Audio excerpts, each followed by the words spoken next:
বিকালে ঘুম থেকে উঠে যাচ্ছিলাম বাজারের দিকে, কিছু বন্ধুদের গেলে আড্ডা দিব। তো দেখে কাকে পাই, আসলে বন্ধুর সাথে আড্ডা দেওয়াটা আলাদাই মজা। হ্যালো আসসালামু আলাইকুম, সবাই কেমন আছেন? আশা করি সবাই ভালো আছে। আমি আপনাদের দোয়া ও ভালোবাসা অনেক ভালো আছি। তো এখন বাজারের সামনে আসছি, তো বাজারে এসে কাউকে দেখতে পেলাম না।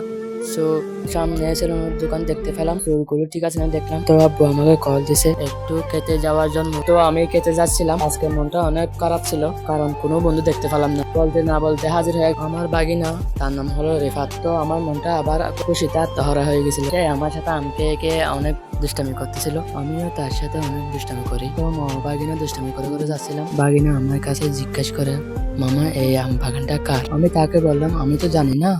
তো কেন? তিনি বললা আমি আরেকটা আম খাওয়ার জন্য বললাম আর কি। আমি বললাম এটা কি তোমার নানুর বাড়ি আম বাগান? বললে কি খাওয়া যায়? তো মামা বাগিনা গল্প করতে করতে চলে আসলাম খেতে। এর থেকে কিছু শাক সবজি নিলাম। দেখেন গাইস, কতগুলো শাক সবজি নিলাম। তখন আমার বাগিনা আমার সাথে মজা করতেছে। সো গাইস, ভিডিওটা কেমন হয়েছে অবশ্যই কমেন্ট করে জানাবেন। চ্যানেলটি সাবস্ক্রাইব করে পাশে থাকবেন ইনশাল্লাহ। আল্লাহ হাফেজ।